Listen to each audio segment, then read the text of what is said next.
A clap sounds different in Miami, you know? It does. There's an echo in this room. So welcome, guys. We're actually working 6-7 days in a row, barely sleeping, traveling, and we're here in Miami. Yeah, we just did a busy 3 in a row and literally flew out the following morning. But this 3 in a row was pretty busy, man. Matt got sent to a different hospital one day. I got sent to hospital another day. And the third day we worked together. And it was cool because the third day that we worked together, we had to get out at a specific time. We were rushed because our flight was leaving at 9 a.m. and then we get off work at like 7:30. So we had to get off work real quick, get our stuff ready, like shower and stuff, and then dip out to the airport. So we had to be there by like 8:45, 8:50. So we were thinking, because in this contract, they could technically float us to different hospitals. So we were kind of worried that, hey, if we float the third day, it's gonna be really tough to make the flight. Because if Matt got sent to a different hospital, or I did on that, what was it, Tuesday night, then yeah, and we have one car, so that means someone's gonna have to Uber probably home, which wouldn't give them enough time, so they have to Uber from the airport to or not from the airport, but from the hospital to the airport. Yeah, what's nice is our travel agency is covering those costs, because this is the second time now that Peter and I are taking an Uber to work, and it's really inconvenient. I tried talking to staffing about it, seeing what they could do, but this is a healthcare system they're working for that they don't care. When it comes to our schedules, there was no luck, absolutely. We just have to switch shifts and make it work. So it makes it harder with recording and doing these things. But all is well. And just like Peter said, we are floating a shit ton, which means that we're averaging, like, I would say 6 to 8 patients a shift that we're charting on. It's like task heavy. Yeah, I'm thinking about it right now. So just given these last 3 shifts, let's see. So the first shift on, I was at the other hospital and I worked med-surg, then they floated me to tele. So that's 3 plus, so that's 7 patients that night. And then the following day, when you offloaded to the other hospital, I was floated from med-surg to DOU, so 4 plus 3, so 7 again. And then when I was working with you, we both got floated from med-surg to DOU again, right? Yeah, it becomes very task heavy. You see so many patients when you're trying to give a report, and when you're giving a report and there's a nurse that's asking specific questions, it makes things so much tougher, because you could be mixing different patients throughout your shift, because you're getting a report, you're doing the tasks. Usually by 10 o'clock, MediPass is done. So the nurse that's getting the patient from 11 p.m. when you're floating, she's chilling. And you're going to a new assignment. You got to do assessments again, chart again, do meds. Usually you're covering sugars. And yeah, it's pretty busy. And even comparing the hospitals, I'm thinking about DOU, which is a step-down units, they're a lot more busier than other places that we worked at, because they're like glorified tele units. In this place, there's actually drips that I'm getting, like on dopamine, Lasix, heparin patient on all those drips. So yeah, these assignments are getting busy, and I'm not on my phone really doing as much like podcasts or catching up on things or looking at things. It's just honestly maybe going on 5 minutes of memes, or just dumbing down myself because I'm so stressed out, taking a mini break and going right back into it. Right, because it's hard to do, like, so when we do basically, you could say, like, biology and anatomy and just nursing all night, it's tough to also look into the same topics, right? Like, it's hard to, like, do research, you could say, if all you're doing is basically almost like research by hands-on. But I was thinking back, and I was wrong. One of my shifts this week, I was in the ICU that one night, which was probably so far the busiest ICU night I've had. So just to give you perspective on like how much we float, because you brought it up in the beginning. Since orientation, so we've been working a little over a month now, roughly. Yep. Almost a month and a half, you could say. Yeah, and basically, I've only been to ICU 3 times. And I've only been in ICU once where I didn't get floated to. So I'm gonna have 1 full shift in ICU and like 1/2 of a shift. And what's cool about this contract is that we literally have a whole scope of practice. So we could work any bedside position in any hospital. That's how adaptable we are. So it's cool because we have that experience. And funny thing, because I've worked the past 6 shifts, we grouped them up. It was actually my birthday weekend, and we didn't do anything about rest, but we flew out here to celebrate now in Miami. But the first night, someone took my lunch. Oh yeah, and that is I was freaking pissed because I decided not to eat for 16 hours. But at least you got to fast, you know? I got to fast. Get that summer body ready for Miami. And tip for you guys is when you get lazy and don't have a lunchbox when you're in travel nursing, at least put your name on the lunchbox or the paper bag that you bring to work. So somebody had the same bag as me because there's the local store.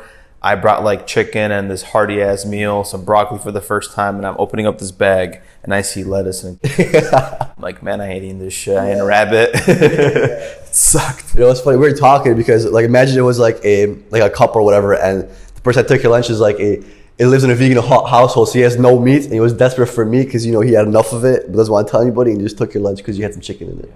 So after a whole week, the last shift, I still didn't see my lunchbox. So to be determined if the thief brings it back. Yeah, and one of the secretaries, he was asking about it, like, oh, did you ever get your lunch back?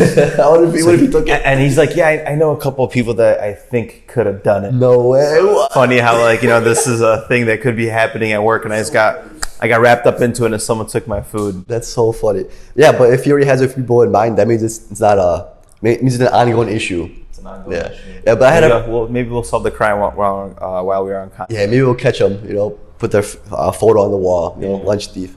But looking back at one of my shifts, when I was in that ICU, it was pretty intense. I had like a really young girl, female patient, and like I said, it was a busy shift I had in the ICU so far.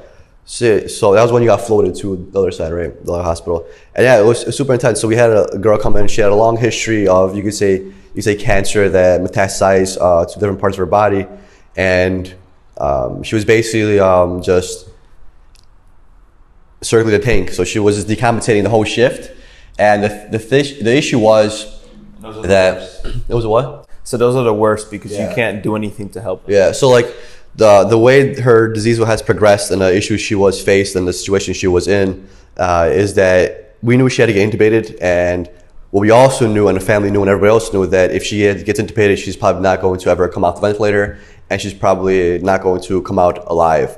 So we kind of tried to postpone that as much as possible. So like I came on shift, and she was satting low 80s, mid 80s on a high flow 40 liters, 100%, and she had a non-rebreather on also maxed out, and she was still satting like low 80s. Like I was thinking maybe probably a good idea to do the ABG. She came in and they didn't do an ABG, like upon admission they didn't. So that was kind of strange, you know, if I'm just calling it red flag. The ABG story continues. But then like, so that's one of my first thing in mind. But then they're like, when I was getting a report, you know, some nurses ask questions ahead of time. I didn't want to ask any questions ahead of time. I didn't ask, you know, why they didn't do an ABG, because he explained to me later on, you know, how you get annoyed sometimes people ask questions during a report. So like I didn't ask it. And later on I found out in a report that the family knows the situation that they're in, and they don't want to intubate, so we're just holding everything off till like the end, till the last moment. So that's kind of how it progressed. And then like around 3 o'clock, well, before that, like around midnight, we tried to put her on BiPAP to at least give her some kind of a rest, because she was just using all her like respiratory muscles. Like she was struggling and she was kind of coming in and out of it. So we tried to put on BiPAP. She lasted for a little bit. Her O stats actually improved. She went up to like the low 90s, but then she couldn't tolerate it because BiPAP is super uncomfortable. You got air blowing in your mouth, air getting sucked out. It's a very uncomfortable process, so I understand. And she came off of it again, put her back on the high flow and on her breather, and she just kept satting like 70. So I'm like, I'm sorry, you're gonna need to go on a BiPAP. And then I'll put on a BiPAP, and I'm like, shit. Then it was like 2 o'clock, and I'm like, all right, well, she's not gonna last this any longer. So it's like either we just wait till she codes, or we just need to get this ABG and probably intubate her, because now she's satting in the 70s. Her heart rate's like 150s, 155s, which is super high, and you know she's not gonna last long. Like you can't do anything. You have to intervene at that. Right, and she was young, so I understand her that she could probably last in this situation. Other people would have probably already, you know, their life would have ended by then. But she was younger; she had a lot of life to live. But 150s, and then we did an ABG on her. O2 sat was like 40 something. We're like, all right, pays a physician. He came up. He's like, yeah. I mean, she explained to the family, talked to them, which is very cool, because you know how sometimes you have to talk with a physician and then you try to figure out who's to talk to the family. He just told the family right off the bat. You know, we closed the door, told them the situation, and they're like, okay, yeah, let's intubate. And we intubated her successfully, and that was a relief. But still, while intubated on SIMV 100%, FiO2, she was only still sitting low 80, 81, 82 on the vent, full support.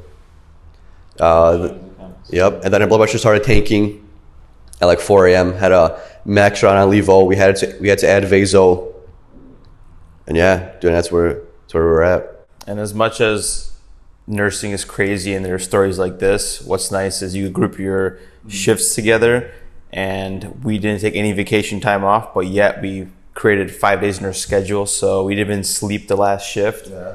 We slept 2 hours in between flying out to Dallas from San Diego and then to Miami. Here we are. We're ready to freaking have a good time. Yeah. 3 hours. And it's just check out some pool parties. Yeah, that's what's cool. It's like, because nursing is like an emotional roller coaster. So we just went from taking care of people, like dealing with people in like their worst part of life, to literally it's been less than 24 hours and we're in Miami with a whole different environment and whole different emotional state. Look at the highs and the lows there, because you're about to live your best life versus trying to save a life. Right. Is that crazy? And it just shows you like you have to be able to disconnect from work, because imagine if you and I were the type of nurses that hold on to this emotional stuff and we can't stop thinking about our patients or we experience. Like how would you be able to enjoy Miami? It'd be pretty tough. So that's kind of like how you have to learn to balance and understand that keep work and emotions that go with work at work, and then you still have the rest of your life to live outside of work, and that should be a whole separate thing. Let's end it at that one. Very good advice. See you guys on the next one. We'll see what happens in Miami. We'll let you guys know. Peace.